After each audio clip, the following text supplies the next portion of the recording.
Welcome to on record.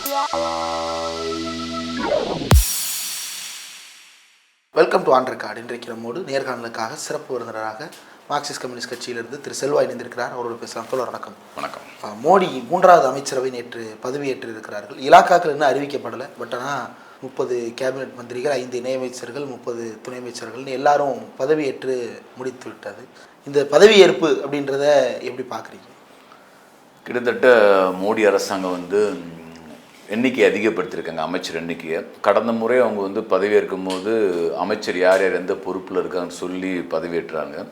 இப்போ இலாக்கா அறிவிக்கப்படாமல் அமைச்சர்கள் எண்ணிக்கை அமைச்சர்கள் பதவியேற்றிருக்கிறார்கள். அமைச்சர் எண்ணிக்கையும் கூடியிருக்கிறது.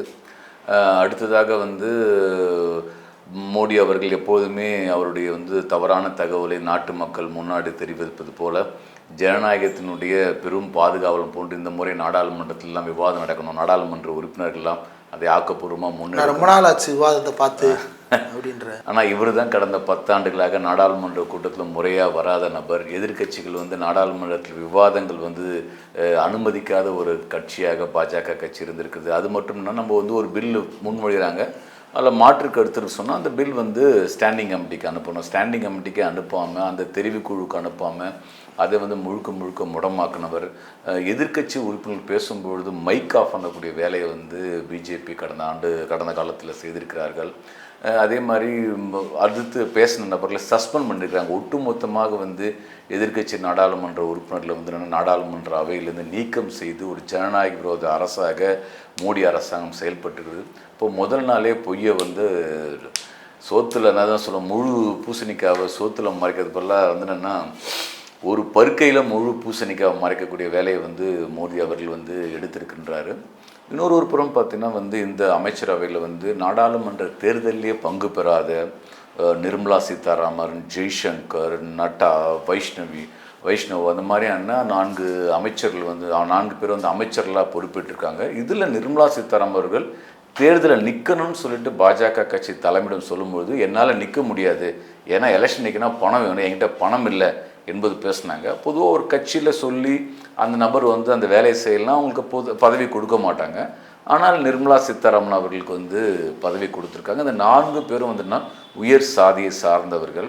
அப்போது எந்த விதமான கஷ்டங்களும் படாமல் அவர்களுக்கான போர்ட்ஃபோலியோ வாங்கக்கூடிய சூழல் இன்றைக்கி இருப்பதை நம்ம பார்த்துருக்கின்றோம்.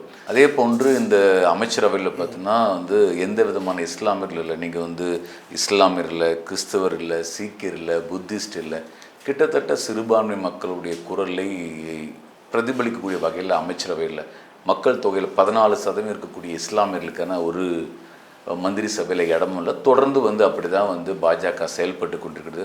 ஸோ ஒட்டுமொத்தமாக நம்ம பார்க்கும்போது ஒரு நிர்பந்தத்துக்கு உட்பட்டு செயல்பட வேண்டிய கட்டாயத்துக்கு பாஜகவோட மந்திரி சபை வடிவமைப்பு உருவாக்கப்பட்டிருக்கிறது. அதே நேரத்தில் அவருடைய கருத்தியல் சித்தாந்தத்தினுடைய திமிரோடு அவர்கள் செயல்படுவார்கள் என்பதற்கு வெளிப்பாடாகவும் இது அமைந்திருக்குது. ஓகே, முதல் நாள்லேயே பதவியேற்கும் போதே அஜித் பவார் ஃபேக்ஷன் பதவியேற்பிலிருந்து தங்களை விலக்கி கொண்டிருக்கிறார்கள். நாங்கள் கேபினெட் மினிஸ்டர் பதவி எதிர்பார்க்குறோம், அவர் ஏற்கனவே கேபினெட்டில் இருந்தவர், அவருக்கு இணையமைச்சர் பதவி கொடுக்குறதான்னு சொல்லிட்டு அவங்க விலகி நிற்கிறாங்க. இதை எப்படி பார்க்குறீங்க? உண்மைதான். இன்றைக்கி என்னென்னா மகாராஷ்டிராவில் ஒன்று அஜித் பவாரோட விருப்பம் ஒன்று இருக்குது. இன்னொரு புறம்னா மகாராஷ்டிரா அரசியல் நாடாளுமன்ற தேர்தலில் பார்த்தோன்னா பாஜக இன்னும் இந்திய கூட்டணி அவங்க பெரிய வெற்றியே பெற முடியாத ஒரு சூழல் உருவாயிருக்கின்றது.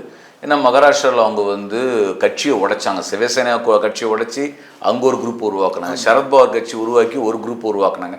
அப்புறம் பிஜேபியோடைய அந்த ஃபண்டவிஸ் அந்த தலைவர் இவருக்கு கீழே செட் பண்ணி நடத்தினாங்க. ஒரு மிகப்பெரிய என்னன்னா ஒரு தில்லுமுள்ளாட்டத்தை பாஜக அங்கே மேற்கொண்டது. இப்போது நாடாளுமன்ற தேர்தல் முடிவுகளில் சரத்பவார் தான் ஒரு மிகப்பெரிய ஆளுமையாக மகாராஷ்டிரா உருவாயிருக்கின்றார். அப்போ இது அஜித் பவாருடைய பதவிக்கான சண்டையும் இருக்கின்றது. இன்னும் சில மாதங்களில் மகாராஷ்டிரா மாநிலத்தில் தேர்தல் வர இருக்கின்றது. அந்த தேர்தலை எப்படி எதிர்கொள்வது என்பதில் இருக்கக்கூடிய விஷயங்கள் இருக்குது. இன்னும் சில நாளில் அது வெளிப்படையாக இன்னும் என்ன எதுக்காக அவர் பேசினாலும் வரும். இன்னொரு புறம் பார்த்தா நீங்கள் நம்முடைய கேரளாவினுடைய நாடாளுமன்ற உறுப்பினர் தேர்வு செய்யப்பட்ட சுரேஷ் கோபி நேற்று அமைச்சராக பதவியேற்று முடிச்சுட்டு இப்போ எனக்கு நிறைய வேலை இருக்குது, எனவே நான் அவருக்கு நிறைய திரைப்படங்களில் கமிட்மெண்ட் இருக்குது, அவர் தொடர்ந்து நடித்து கொண்டு இருக்கிறாரு. அது அவருடைய வெற்றியை என்னன்னு சொன்னால் அவர் திரைப்படத்தின் மூலியமாக சேற்ற புகழும் பணத்தை வைத்து கொண்டு தான் அங்கே வந்து ஒரு மக்கள் சேவகராக அவர் வந்து செயல்பட்டு கொண்டிருந்தார். ஸோ அது நமக்கு வந்து அதுவே போதும்னு நினைக்கிறாரா இல்லை என்ன நோக்கம் நமக்கு தெரியல. ஸோ இதெல்லாம் நம்ம வந்து பொறுத்திருந்து தான் பார்க்கணும். இல்லை, ஒரு அரசாங்கம் அமைக்கும் பொழுது இப்போ இந்த தடவை கடந்த 2 முறையும் தனிப்பெரும்பான்மையோடு ஆட்சி அமைத்த பிஜேபி இந்த தடவை வந்து ஒரு கூட்டணி அரசை அமைக்கிறது. இந்த கூட்டணி அரசே வந்து கடுமையான விமர்சனங்களுக்கும் கேலி கிண்டல்களுக்கும் உள்ளாது. நிதிஷ் உடச்சிட்டு போயிடுவார், சந்திரபாபு உடச்சிட்டு போயிடுவார். நிதிஷ் வந்து மோடி தன்னை விட வயதில் சிறியவர்னாலும் கூட போய் காலை தொட்டு கும்பிட போகிறாரு. மோடி வந்து இவருக்கு எந்திரிச்சு நின்று வணக்கம் சொல்கிறாரு. அவங்களுக்குள்ள ஒரு பரஸ்பரம் நல்ல ஒரு 2 கேபினெட் தான் கொடுத்துருக்குறாங்க, ஆனாலும் சைலண்ட்டாக இருக்கிறாங்க. அப்போ அந்த இடத்துல எந்த குழப்பமும் இருக்கிறது மாதிரியான சமிக்கையை அவங்க கொடுக்கறது இல்லையே. இல்லை, நம்ம இதை எப்படி பார்க்கணும் நான் நினைக்கிறேன்னா, இப்போ வந்து சந்திரபாபு நாயுடு நிதிஷை வந்து குழப்பம் பண்ணுவாங்க, இவங்க வந்து இவங்க தேவைக்காக அவங்க சீட்டு வாங்குவாங்க, அமைச்சர் பதவி வாங்குவாங்க, இப்படியான கருத்துக்கள் வந்து இன்னைக்கு ஊடகங்களில் பேசப்படுகிறதான்னு பார்த்தோன்னா அது ஒரு பாயிண்ட் கரெக்ட். அதில் வந்து நான் ஒன்றும் மாறுபடல. ஆனால் இதனால் வந்து என்னென்னா மக்களுக்கு என்ன, மக்கள் இதை எப்படி பார்க்கணும், எதிர்கட்சிகள் இதை எப்படி செயல்படுன்றதை நாம் பார்க்கணும். சந்திரபாபு நாயுடு நிதிஷ்குமாரை பார்த்தீங்கன்னா வந்து கை தேர்ந்த அரசியல்வாதிகள். அப்போ என்னன்னா தங்களுடைய சுய தேவைக்காக, தங்களுடைய புகழுக்காக, தங்களுடைய தேவைக்காக எப்படி வேண்டுமானாலும் அணி மாறுவார்கள், எப்படி வேண்டுமானாலும் வார்த்தையில் பேசுவார்கள். அவங்களுக்கு ஒரே ஒரு இடம்னா மக்களிடமிருந்து செல்வாக்கை, அரசியல் செல்வாக்கை பெற்றுவிட்டால் அதை வைத்து கொண்டு என்ன கேம் விளையாடணும், எப்படி விளையாடணும்னு சொல்லிட்டு இவர்களுக்கு தெரிந்தவர்கள் தான். இந்த முதலாளித்துவ சமூக அமைப்பில் இருக்கக்கூடிய முதலாளித்துவ கட்சிகள் இப்படிப்பட்ட சூழல் தான். இப்போ நாம் வந்து நீங்கள் சொன்னது போல் பிஜேபி வந்து ஒரு மைனாரிட்டி அரசாக இருக்கும்பொழுது இது பாருன்னா கூட்டணி நிர்பந்தத்தோடு அவர்கள் ஆட்சி நடத்த வேண்டியிருக்கும் போது இதை வந்து நம்ம எப்படி பார்க்கணும்னு சொன்னால் வந்து இதை வந்து எப்படி வந்து நம்ம பாசிட்டிவாக மாற்றுறது. அதாவது ஒரு விஷயம் என்னென்னா, இன்றைக்கு வந்து நாடாளுமன்றத்தை வந்து என்னென்னா வெறும் வந்து மோடி நினைக்கிற மாதிரி நாடாளுமன்றம் நடத்திட்டு போயிட முடியாது. இப்போ காங்கிரஸ் வந்து ஒரு 99 நாடாளுமன்ற உறுப்பினர்னா எதிர்கட்சிகள் வந்து ஒரு கணிசமான நாடாளுமன்ற உறுப்பினர் இருக்கிறார்கள், இடதுசாரியில் ஒரு 8க்கும் மேற்பட்ட நாடாளுமன்ற உறுப்பினர் இருக்கிறார்கள். இந்த மாதிரி எண்ணிக்கை என்னன்னு சொன்னால் மக்கள் பிரச்சனையை பார்லிமெண்ட்ல வைப்ரண்டாக விவாதத்துக்கு உட்படுத்த முடியும்.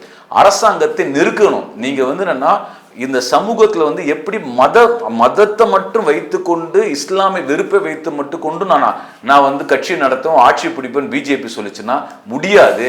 நான் மக்கள் பிரச்சனை வச்சுதான் நீ வந்து ஆட்சி நடத்த வேண்டும் என்று விவாதத்தை அந்த இடத்தை நோக்கி நடத்தணும். அப்படி நடத்துவதற்காக இந்த நிதிஷ்குமார் சந்திரபாபு நாயுடைய இந்த அவங்க மந்திரி சபையில் இருக்கிறத நம்ம பயன்படுத்திக்கணும்னு நினைக்கிறேன். நீங்க வெள்ளிக்கிழமை வந்து பிசினஸ் ஸ்டாண்டர்ட் பத்திரிகையுடைய தலைப்பு என்னன்னு பார்த்தீங்கன்னா ஆச்சரியமா இருந்த எனக்கு அந்த தலைப்பை பார்த்தபொழுது அவர் சொல்கிறார்கள், India Inc wants new government to create jobs and control inflation. அதாவது வந்து இன்னைக்கு வந்து என்னன்னா நீங்க வந்து இப்போ வேலையின்மை பிரச்சனையை தீர்க்கணும், பணவீக்கத்தை வந்து குறைக்கணும்னு சொல்லிட்டு கருதுவதாக பிசினஸ் ஸ்டாண்டர்ட் பத்திரிகை எதிர். அப்போ வந்து அந்த நாட்டுடைய மிக அடிப்படையான பிரச்சனை வேலையின்மை பிரச்சனை, பணவீக்கம் அதிகமாக இருக்குது, விவசாயிகள் உற்பத்தி செய்த பொருளுக்கு உரிய விலை கிடைக்கல, சிறு குறு தொழில் முழுக்க நசுக்கப்பட்டிருக்கு. அப்போ இந்த மக்களுடைய வாழ்வாதார பிரச்சனைகளை நாடாளுமன்றத்திற்குள்ளர விவாதமாக்குவதிலும் நாடாளுமன்றத்துக்கு வெளியே மக்களை திரட்டி போராட்டம் நடத்தி அதை நாடாளுமன்றத்துக்கு நிர்பந்தத்தை கொடுப்பதற்கும் இந்த மைனாரிட்டி பாஜக அரசை நாம் பயன்படுத்திக் கொள்ள வேண்டும். ஓகே, ஆனால் இடதுசாரிகளுடைய எண்ணிக்கை அப்படின்றது நாடாளுமன்றத்தில் இப்போ இன்றைக்கு வந்து சிபிஎம் 4 இடங்கள் தான். அந்த 4ல் 2 தமிழ்நாடு, 1 கேரளா, இன்னும் ஒன்று தான் ராஜஸ்தான். சிபிஐக்கு 2 இடங்கள் தான். அந்த 2மே கூட தமிழ்நாட்டிலிருந்து மட்டும்தான். அப்போ பிஜேபி வந்து எலெக்ஷன் டயத்தில் இடதுசாரிகளுக்கு எதிரான எங்களுடைய சித்தாந்த யுத்தம் அப்படின்னு சொன்னதில் வெற்றி பெற்று இருக்கிறார்கள் அப்படின்னு தான் இதை எடுத்துக்கிற முடியுமா? ஒரு விஷயம் என்னன்னு பார்த்தீங்கன்னா வந்து இடதுசாரிகளுடைய எண்ணிக்கை வந்து நம்ம நினைத்தது போல் வெற்றி பெற முடியல. குறிப்பாக மேற்கு வங்கத்தில் வந்து ஒரு நாடாளுமன்ற உறுப்பினர் கூட வெற்றி பெற முடியாத ஒரு சூழல் இருந்தது. நான் நினச்சேன்னா ஒன்றும் உறுதியாக வெற்றி பெற முடியும் என்று எதிர்பார்ப்பு, அதனால் வந்து வெற்றி பெற முடியல. அங்கே வந்து திரிணாமுல் காங்கிரஸ் தான் வந்து அவங்களுடைய முழு பலத்தை வந்து நிரூபிக்கக்கூடிய அளவுக்கு வந்து இருந்திருக்காங்க. இன்னொரு பொருள் நமக்கு கேரளாவை நம்ம எதிர்பார்த்தோம். கேரளாவில் வந்து என்னென்னா கிட்டத்தட்ட அரசாங்கத்தினுடைய ஒரு மாநில அரசாங்கம் செயல்படுவதில் ஒரு சில விஷயங்கள் வந்து அதிருப்தி உருவாக்க முடிந்தாலும் மக்கள் மத்தியில் ஒரு பெரிய அளவுக்கு வரவேற்பு இருந்தது. கட்டாயம் கட்சியினுடைய அணிகளும் வந்து உற்சாகமாக தான் வந்து தேர்தல் இருந்தாங்க. அங்கே வந்து ராகுல் காந்தி அவர்கள் வயநாட்டில் தேர்தல் நின்னதும் அது வந்து ஒரு நேஷனல் பாலிடிக்ஸில் இப்போ நேரடியாக வந்து இப்போ பாஜகவுக்கு மாற்றாக காங்கிரஸ் இருக்கும்போது இப்போது காங்கிரஸ் வெற்றி பெறுவதற்கு நம்ம ஏன் கம்யூனிஸ்ட்டை சப்போர்ட் பண்ணி ஏன் காங்கிரஸ் இது பண்ணணும், ஏன் தலையை வந்து சுற்றி மூக்கத்தோட நேராக மூக்கத்தோடன்றது போலன்னா ராகுல் காந்தியை வெற்றி பெறக்கூடிய வைக்க வேண்டிய வேலை இருந்த அடிப்படையில் வந்துன்னா அது ஒரு விஷயமா இருக்கு. அப்போ கேரளாவில் ஏற்பட்ட சரிவு அப்படின்றது வந்து இந்தியா கூட்டணியின் வெற்றின்னு பார்க்கணுமே தவிர கம்யூனிஸ்டுகளின் தோல்வின்னு பார்க்க வேண்டிய அவசியம் இல்லைன்றீங்களா? அப்படி நம்ம வந்து முழுசாக சொல்ல முடியாது. கம்யூனிஸ்டுகளும் வந்து அந்த ஒரு சுய பரிசீலனைக்கு உட்படுத்தப்பட வேணும்னு நினைக்கிறேன் நான். ஏன்னா வந்து இந்த தேர்தலில் வந்து நம்ம எதிர்பார்த்த எலக்ட்ரோல் வெற்றி வந்து எண்ணிக்கையில் வெற்றி வந்து இன்னும் 2-3 சீட்டு ஜெயிச்சிருக்கலாம் என்பது எதிர்பார்ப்பு இருந்தது. ஒரு 5 இடங்களுக்கு வரைக்கும் வாய்ப்பு இருந்தது தான் நம்ம பார்த்தோம். ஆனால் என்னன்னா வந்து அதை தாண்டியும் வந்து நான் சொன்னால் வந்து சில இடங்களில் வந்து என்னன்னா இடதுசாரிகள் வந்து கடந்த சட்டமன்ற தொகுதியில் ஓட்டு வாங்கின இடத்துலேயே பார்த்தீங்கன்னா கணிசமான சில இடங்களில் வந்து வாக்குகள் குறைஞ்சிருக்குது. பாஜக வந்து ஒரு வாக்குகள் வாங்கியிருக்கிறது நம்ம பார்க்க முடிகிறது. அப்புறம் வந்து சுரேஷ் கோபி வந்து பாஜக வேட்பாளராக வெற்றி பெறுகிற ஒரு இடம் இருக்குது. பாஜக தன்னுடைய அலத்தை சில சமூகங்களுடைய செல்வாக்கை பயன்படுத்தி அவங்க வந்து அவங்களோட வாக்கு சதவீதத்தை உயர்த்திருக்கிறார்கள். இது உண்மையிலே வந்து நம்ம வந்து இது ஒரு லைட்டர் வெயினில் இந்தியா கூட்டணிக்கு வெற்றி, எனவே இடதுசாரிகளுக்கு தோல்வி இல்லைன்னு சொல்லிட்டு போக முடியாது. குறிப்பாக மார்க்சிஸ்ட் கம்யூனிஸ்ட் கட்சி உள்ளிட்ட இடதுசாரிகள் இந்த தேர்தல் முடிவுகளில் ஒரு உரிய பரிசீலனைக்கு உட்படுத்தப்பட வேண்டிய அவசியம் இருக்கின்றது. அங்கே எங்களோட மார்க்சிஸ்ட் கட்சியோட மாநில செயலாளரே வந்து என்னன்னா மிக வெளிப்படையாக சொன்னார், இது வந்து அவ்வளோ லைட்டர் வெயினில் எடுத்துகிட்டு போக முடியாது, பாஜக பெற்றக்கூடிய வாக்குகளை கட்டாயம் வந்துன்னா இதை வந்து நம்ம வந்து உரிய முறையில் வந்து அணுக வேண்டிய அவசியம் இருக்கின்றது. கடந்த ஒரு தேர்தல் முன்னாடி பார்த்தோம்னா நீங்கள் வந்து ஐயப்பன் கோவில் பிரச்சனையை மையமாக வைத்து இஷ்யூ வரும்போதுனா நமக்கு செட்பேக் வரும்போது உடனடியாக வந்து கட்சி வந்து அதை பரிசீலனைக்கு உட்படுத்தி நம்ம வந்து தலையிட்டோம். அது ஸோ இடதுசாரிகளுடைய தளத்தை வந்து என்னன்னா சுருக்கணும் என்பதில் வந்து இன்னைக்கு இந்தியன் கார்பரேட்டுக்கு வந்து என்னன்னா பன்னாட்டு நிறுவனங்களுக்கு ஒரு மிகப்பெரிய அஜெண்டா இருக்குது. எனவே தான் உங்களுக்கு வந்து பார்த்தீங்கன்னா வந்து ராகுல் காந்தி ஏன் வயநாட்டில் நிற்கணும், ராகுல் காந்தி ஸ்ரீபெரும்புக்கு இங்கே தமிழ்நாட்டில்னாலோ கர்நாடகனாலோ தெலுங்கானாலோ சவுத்ல ஜெயிச்சிட போறாரு. அப்போ என்னன்னா காங்கிரஸ் கட்சி என்பது ஒரு மதச்சார்பற்ற கட்சியாக அது வந்து அதிகாரத்துக்கு வர வேண்டும், இந்தியா கூட்டணி வர வேண்டும் என்று நாம் விருப்பப்பட்டாலும் அதற்காக வேலை செய்தாலும் ஒரு விஷயம் என்னன்னா இடதுசாரிகளுடைய நாடாளுமன்ற உறுப்பினர் எண்ணிக்கை அதிகமாக கூடாது என்பதில் எல்லோரும் உறுதியா இருக்கிறார்கள். அப்ப அந்த உறுதி எதுக்காக அந்த உறுதி வருதுன்னு பார்த்தீங்கன்னா நாங்கள் வந்து பிரதமராக மன்மோகன் சிங் அவர்கள் இருக்கும்போது ஐக்கிய முன்னணி அரசாங்கம் இருக்கும்போது எங்களுடைய நாடாளுமன்ற உறுப்பினர் எண்ணிக்கை வைத்து ஐக்கிய முன்னணி அரசாங்கத்தை மிகப்பெரிய அளவில் நிர்பந்தம் கொடுத்தோம். எங்களுடைய தோழர் சீதாராம் யெச்சூரி தலைமையிலான அந்த கூட்டம் என்ன பண்ணணும்னு சொன்னா வந்து 100 நாள் வேலை திட்டம் வேணும் என்று வலுவாக வற்புறுத்தி அதை விவாதமாக்கி அதை வெற்றி பெற வைத்தது வந்து கம்யூனிஸ்டுகள் தான் 100 நாள் வேலை திட்டம் என்பது இந்தியாவுக்கு வந்ததுக்கு மிக முக்கியமான காரணம். அதே மாதிரி தகவல் பெறும் உரிமை சட்டமா இருக்கலாம், அதே மாதிரி வன பாதுகாப்பா இருக்கலாம், இப்படியான பல்வேறு சீர்திருத்தங்களை முதலாளித்துவம் சார்ந்த கார்பரேட் நிறுவனம் சார்ந்த சீர்திருத்த கொள்கைகளை வந்து மன்மோகன் சிங் அரசாங்கம் மேற்கொள்ளும் போது அதை தடுத்து நிறுத்தி நிர்பந்தம் கொடுத்தது கம்யூனிஸ்டுகள். அதே வந்து என்னன்னா இந்தியன் முதலாளி வர்க்கமும் இந்திய கார்பரேட் ஊடகங்களும் பன்னாட்டு நிறுவனம் விரும்பல. எனவே வந்து என்னன்னா அந்த பார்லிமெண்ட்ல லெப்டோட எண்ணிக்கையை குறைக்கணும் என்பதுல மிக உறுதியா இருந்தார்கள். நீங்க மேற்கு வங்கத்துல மம்தா பானர்ஜி வெற்றியிலே மிக முக்கியமான வெற்றின்னு சொன்னால் 100 நாள் வேலை திட்டத்துக்கு மத்திய அரசாங்கம் வந்து என்னன்னா அவங்களுக்கு அந்த மாநில நிதி கொடுக்கல. தேர்தல் நேரத்தில் கூட வந்து மம்தா பானர்ஜி 100 நாள் வேலை திட்டம் தான் மிக முக்கியமாக பிரச்சனை முன்வைத்து மேற்கு வங்கம் வஞ்சிக்கப்படுகிறது என்று சொன்னார். ஆனால் 100 நாள் வேலை திட்டம் வரணும் என்று போராடியது இடதுசாரிகள். அப்போ இன்னைக்கு இருக்கக்கூடிய இந்தியாவில் வந்து என்னன்னா ஒரு இடதுசாரிகள் வந்து நாடாளுமன்ற தேர்தலில் வந்து வெற்றி பெறுவது என்பதற்கு இடதுசாரிகளுக்குள்ள அமைப்பு பலவீனம் அல்லது வந்து பொருளாதார பலவீனம் இப்படி பல சிக்கல்கள் இருந்தாலும் அதை தாண்டி வரக்கூடாது என்று தடுக்கக்கூடிய ஒரு முதலாளி வர்க்கத்தினுடைய நிர்பந்தமும் அதனுடைய திட்டமிட்ட நடவடிக்கை இருக்கிறதுனால நம்ம வந்து பெரிய எண்ணிக்கையில் போல. ராஜஸ்தான்ல ஆனால் நாங்கள் வெற்றி வந்துட்டோம்னா ஒரு மிக முக்கியமான வெற்றியை நான் பார்க்குறேன். எப்படி வந்து இந்தியாவுடைய ஊடகங்கள்லாம் கேரளாவில் வந்து பாருங்க ஒரு சீட்டு வந்துச்சு பிஜேபின்னு சொல்றாங்க, ஆனா எந்த ஊடகமும் அது ராஜஸ்தானில் வட இந்தியாவில் மார்க்சிஸ்ட் கம்யூனிஸ்ட் கட்சி ஒரு நாடாளுமன்ற உறுப்பினர் வெற்றி பெற்று விட்டார், முதலாவது வெற்றி வந்து உருவாகிவிட்டது என்று ஒரு ஊடகம் பேசல. அப்ப இந்த ஊடகத்தோட அஜெண்டா என்னன்னா நீ பிஜேபி ஜெயிச்சு அப்படி வந்து கொஞ்சிட்டு குழாவிட்டு வந்து நீ வந்து செய்தி போடுறியே, இதே கம்யூனிஸ்ட் கட்சி ராஜஸ்தான்ல ஜெயிச்சிருக்கின்றோம், அதுவும் குறிப்பாக அந்த நாடாளுமன்ற உறுப்பினர் வெற்றி பெற்றிருக்காரு நாடாளுமன்ற உறுப்பினராக. அவர் வந்து கடந்த முறை ராஜஸ்தான் மாநிலத்தில் சட்டமன்ற தேர்தல் நடக்கும் போது காங்கிரஸ் கட்சி என்ன சொல்லிச்சுன்னா அந்த ஹம்மர் ராமோதுக்கு வந்து நீங்க சீட்டு கொடுத்தா உங்களுக்கு கிடையாதுன்னு சொன்னான். காங்கிரஸ் கட்சி இப்படி நிருபம் கொடுத்தான், போடா அவங்க சீட்டே வேணான்னு சொன்னோம். இந்த வாட்டி அவர் இந்தியா கூட்டணி சார்பாக நின்று வெற்றி பெற்றிருக்கிறார். கிட்டத்தட்ட விவசாயிகள் போராட்டத்தில் ராஜஸ்தான் மக்களுடைய வாழ்வாதார பிரச்சனைக்காக போராட்டம் நடத்தி மக்கள் தலைவராக அவர் வந்திருக்கார். அப்போ புதிய கணக்கு வந்து ராஜஸ்தான் மாநிலத்தில் உருவாக்கின்றது.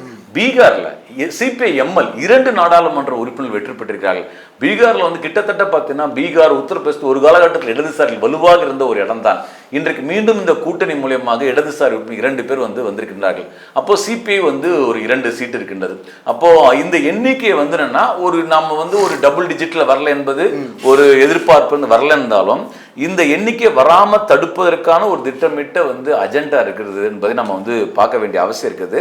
அதர் சைடு நான் என்ன பார்க்கறேன்னு சொன்னா, அப்பார்ட் ஃப்ரம் பார்லிமெண்ட் எம்பியை தாண்டி அந்த பிஜேபி கடந்த 10 ஆண்டு காலத்தில் ஆட்சியில் இருக்கும்போது அவர்களுடைய பொருளாதார கொள்கைகளை, அவருடைய வகுப்புவாத திட்டங்களை இது எல்லாம் அடைச்சி ஒடிச்சு மக்கள் மத்தியில் அம்பலப்படுத்தி மக்களை அரசியல் மயப்படுத்தி ஆயிரக்கணக்கான போராட்டங்களை லட்சக்கணக்கான இயக்கங்கள் இந்த நாட்டில் நடத்துதல் இடதுசாரி அமைப்புகள், இடதுசாரி வெகுஜன அமைப்புகள், தொழிற்சங்கங்கள், வாலிபர், மாதவர், மாணவர், விவசாய அமைப்புகள் இவர்கள் நடத்திய போராட்டங்கள் தான், இந்த போராட்டம் வழி உருவாக்கப்பட்ட கருத்தியல் தான் பாஜகவை தோற்கடித்திருக்கிறது. அதில் இடதுசாரிகள் வெற்றி பெற்றிருக்கின்றோம். ஆனால் அதை நாடாளுமன்ற உறுப்பினர் எண்ணிக்கையாக மாற்றுவதில் நாம் போக வேண்டியது ஒரு நிறைய இருக்கு. ஆனா இவ்வளவு போராட்டத்துக்கு பிறகும், இவ்வளவு பிரச்சாரத்துக்கு பிறகும் பிஜேபியை 240ஓட தான் நிப்பாட்ட முடிந்தது. 240க்கும் கம்மியா அவர்களை ஆட்சி அமைக்க முடியாத அளவுக்கு விரட்ட முடியல. அப்ப இன்னமும் கூட பெருவாரியான மக்கள் செல்வாக்கு தனக்கு இருக்கு அப்படின்னு மோடி எடுக்கிற அந்த கிளைம் எப்படி பாக்குறீங்க? இதில் 2 விஷயம் இருக்குது. ஒன்று இந்தியா பரி ஒரு நாட்டில் சொன்னால் இந்துத்துவா பேசக்கூடிய கருத்தியல் இருக்கு இல்லையா, அதுக்கு செல்வாக்கு இருக்குது. அதுதான் அவங்களுடைய அதாவது அக்ரெசிவாக அவங்க பேசக்கூடிய இடம். மோடி ராஜஸ்தான் மாநிலத்தில் ஒரு கட்டத்தில் போயிட்டுனா இஸ்லாமியர்கள் என்னென்னா உங்களுக்கு காங்கிரஸ் கட்சி ஜெயிச்சா இந்து பெண்களுடைய தாலி அறுத்து இஸ்லாமியர்கள் கொடுப்பாங்க என்று சொல்லி வெறித்தனமாக பேசினார். அப்படின்னா என்ன அர்த்தம்னா, மோடிக்கு தெரிஞ்சிருச்சு கட்டாயம் இந்த வரக்கூடிய தேர்தலில் படுதோல்வி இந்த பாஜக அணி தோற்குன்னு சொல்லிட்டு. அப்போ அவங்க கிட்ட இருக்க ஒரே ஆயுதம்னு சொன்னால் மத வெறுப்பு தான். ஒரு மக்களை மத ரீதியாக பிளவுபடுத்தி தனக்காக கன்சால்டேட் பண்ணி தான் வாக்கு வாங்க முடியுன்ற ஒரு இடத்துக்கு போகிறாங்க. அதனால தான் அவ்வளோ உக்கிரமாக சொன்னால் மதவாத அரசியலை, வகுப்புவாத பிரச்சாரத்தை மோடி அவர்கள் மேற்கொண்டார்கள். அதன் மூலயமா தான் அவங்களுக்கு இந்த அளவுக்கான எண்ணிக்கைக்கே வந்திருக்கக்கூடிய சீட்டு வந்திருக்கின்றதை நான் பார்க்குறேன். அப்போ இந்திய மண் ஒரு சாதி பிறப்பின் அடிப்படையில் ஏற்றத்தாழ் நிலைநிறுத்தி ஒரு மத வெறுப்பை வளர்ப்பதற்கான ஒரு களமும் இந்த ஒரு அடித்தளத்தில் இருக்கிறதுனால அந்த பேஸ் முழுசா அறுபடலை. நம்ம பொலிட்டிக்கல் எலக்ட்ரலி ஃபைட் பண்ணிருக்கோம். தேர்தலில் பிஜேபி தோற்று எடுத்திருக்கோம். ஆனால் சமூக கட்டமைப்பில் RSS பாஜகவுடைய பாசிச பிராமணிய கருத்தியலை அழித்தொழுக்கல. நம்ம இன்னும் இந்த ஜனநாயக கருத்தியல் ஜனநாயக விழுமியங்கள் இந்திய சமூகத்தில் உருவாகும். இந்தியன் சமூகம் ஒரு மாடர்னைஸ் நவீன சிந்தனையா இங்க உருவாகல. அப்ப இது உருவாகும் போது இன்றைக்கு இருக்கக்கூடிய காங்கிரஸ் உள்ளிட்ட கட்சிகள் இந்த ஜனநாயக ரீதியான அந்த பண்பை உருவாக்குவதற்கும் வளர்ப்பதற்கும் அவங்களுக்கு ஒரு மிக முக்கியமான பங்கு இருக்கின்றது. தேர்தலில் வெற்றி பெறுவது மூலமாகவே இந்த மாதிரியான கட்சிகளை நீங்க தோற்கடிச்சுட்டு போயிட முடியாது கிடையாது.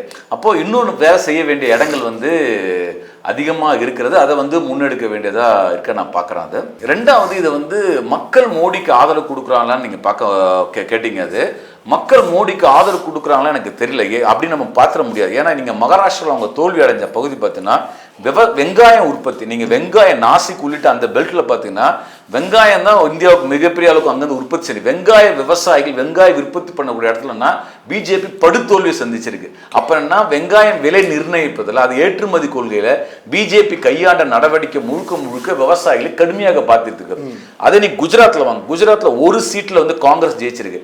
அந்த ஜெயிச்ச இடம் எங்க தெரியுமா? பால் கோஆபரேட்டிவ் சொசைட்டி, பால் கூட்டுறவு.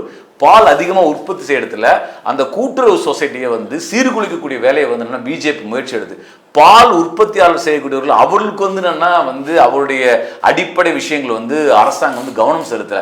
எனவே அங்க தோற்கடிக்கப்பட நம்ம பார்க்க முடியும். இன்னொரு பக்கம் ராஜஸ்தான்ல பார்த்தோம்னா அக்னிவீர் திட்டம், இவங்க அக்னிபாத் திட்டம், நீங்க ராணுவத்துல வேலை எடுப்பதில் எப்படி கான்ட்ராக்ட் முறையை கொண்டு வரணும் பார்த்தா அங்க அடி வாங்கியிருக்கு. இப்ப தமிழ்நாடுல பார்த்தீங்கன்னா இங்க மாநில கூட்டாட்சி, மாநில சுயாட்சி உரிமையை நம்ம முன்வைத்தோம். இது ஒரு இங்க இந்த அரசு இந்த மாநில சுயாட்சி பறிபோயிடும் என்பது சொன்னா அது பறிக்கப்பட்டிருக்கிறது நம்ம ஆதாரப்பூர்வமாக வெளிக்காட்டணும். இந்த இடத்துல அடி வாங்குறது. இன்னொரு புறம் பார்த்தீங்கன்னா இந்தியாவில் இருக்கக்கூடிய என்னன்னா தலித் மக்கள் மத்தியில் மிகப்பெரிய தோல்வியை பாஜக சந்திச்சிருக்கு. நீங்க ஒட்டுமொத்தமாக 156 நாடாளுமன்ற உறுப்பினர்கள்ல 93 இடங்கள்ல இந்தியா கூட்டணி வெற்றி பெற்றிருக்குது. அதாவது ஷெட்யூல் காஸ்ட் கான்ஸ்டிடியூன்சி சொல்லக்கூடிய தலித் மக்கள் தொகுதி ரிசர்வ் தொகுதியில் பார்த்தீங்கன்னா 93 இடங்கள்ல இந்தியா கூட்டணி ஜெயிச்சிருக்கு. என்டிஏ 57 இடங்கள் தான் ஜெயிச்சிருக்கு.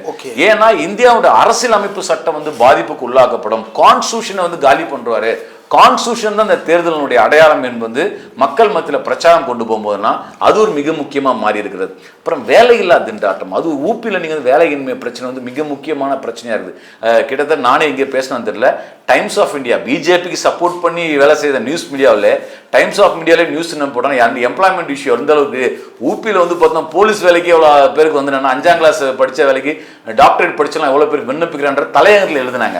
அப்போ அங்கே அந்த அளவுக்கு அங்கே இருக்கக்கூடிய பிரச்சனைகள், அப்போது நாடு முழுக்க பார்த்தீங்கன்னா மக்களுடைய வாழ்வாதார பிரச்சனைகள் வந்து முன்னுக்கு வந்து மாநில உரிமை, அரசியலமைப்பு சாசனம் இது சார்ந்த விவாதம் இருக்குது. அதே மாதிரி சிறுபான்மை மக்களுக்கான வந்து ஒரு பாதுகாப்பு, ஒரு சமூக நல்லிணக்கம் தேவை என்ற ஒரு அடிப்படை இருக்கு.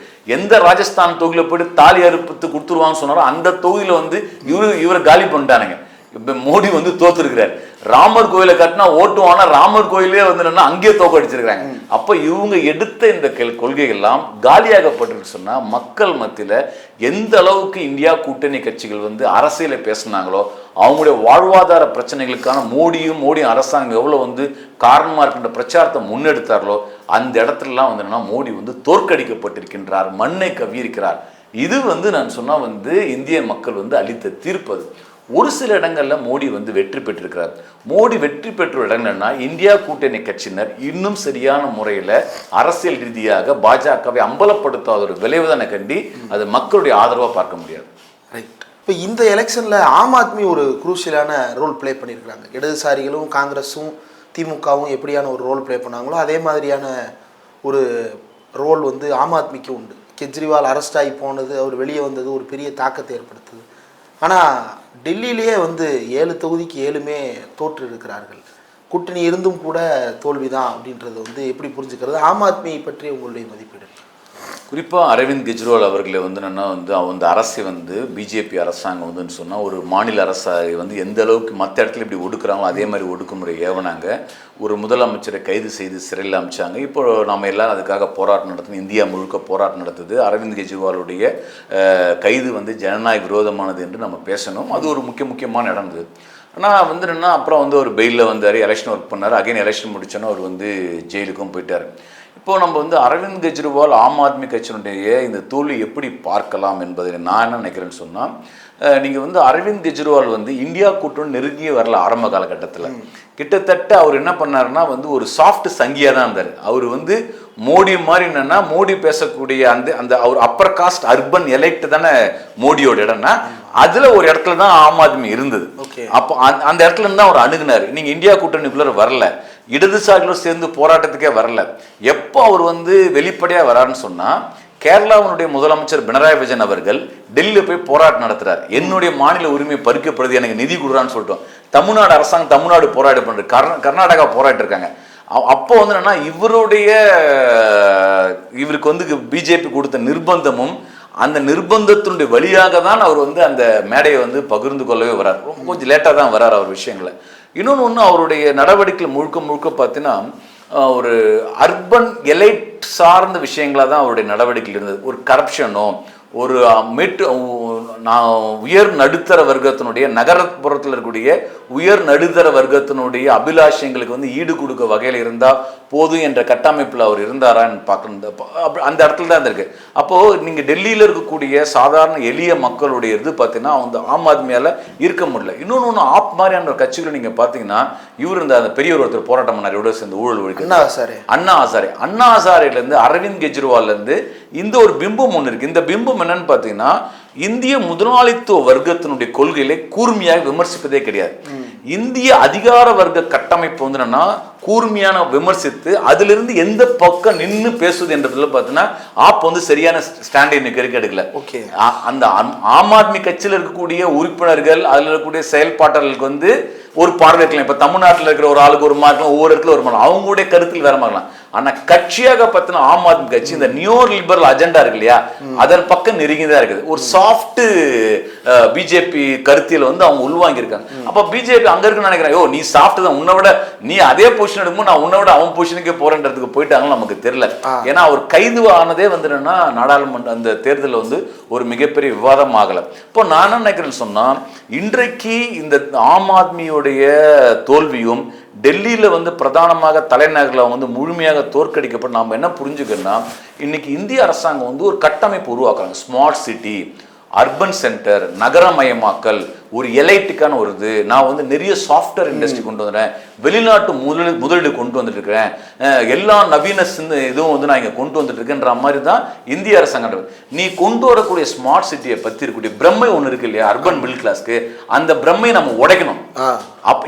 அதாவது பிஜேபி கொண்டு வரக்கூடிய இந்த இந்தியா என்பது, இந்த மாடர்ன் இந்தியா என்பது, நீ வந்து இந்திய முதலாளிகளுக்கும் பன்னாட்டு முதலாளிகளுக்கும் சேவை செய்யக்கூடியவனா இருக்கிற. ஆனால் இந்த நாட்டில் இருக்கக்கூடிய உழைக்கும் மக்களுக்கும் அடித்தட்டு மக்களுக்கும் ஏன் நடுத்தட்ட மக்களுக்கு கூட என்னன்னா அது எந்த வகையிலும் உதவியா இல்லை என்பதை கருத்தியல் ரீதியாக இந்தியா கூட்டணி வந்து நம்ம வந்து அதை வந்து அம்பலப்படுத்த வேண்டிய அவசியம் இருக்கின்றது. ஏன்னா மிக முக்கியமா என்ன சொல்றேன்னா, நீங்க வந்து பாருங்க, இன்வெஸ்ட்மெண்ட், ஃப்ரெண்ட்லி இன்வெஸ்ட்மெண்ட் வருது நிறைய வந்து இப்ப தமிழ்நாடு உள்ளிட்ட எல்லா மாநிலம் பார்த்தீங்கன்னா வெளிநாட்டு நிறுவனங்கள் வந்து முதலீடு செய்யறாங்க, இதுல வேலை வாய்ப்பு கிடைக்கின்றாங்க. என்ன வேலை வாய்ப்பு கிடைக்குது? 15,000 ரூபாய்க்கும் 18,000 ரூபாய்க்கும் ஒரு இளைஞன் வேலை செய்ய என்ன வேலை வாய்ப்பு இருக்கு? அப்ப இந்தியாவுடைய இளமை இருக்கு இல்லையா, மனித வளம் என்பது என்னன்னா ஒரு குறைந்த விலைக்கு விற்கக்கூடிய இடமா மாறுது. அப்போ அந்த இடத்தை வந்து என்னன்னா விவாதத்திற்கும் விமர்சனத்திற்கும் உட்படுத்த வேண்டியிருக்கின்றது.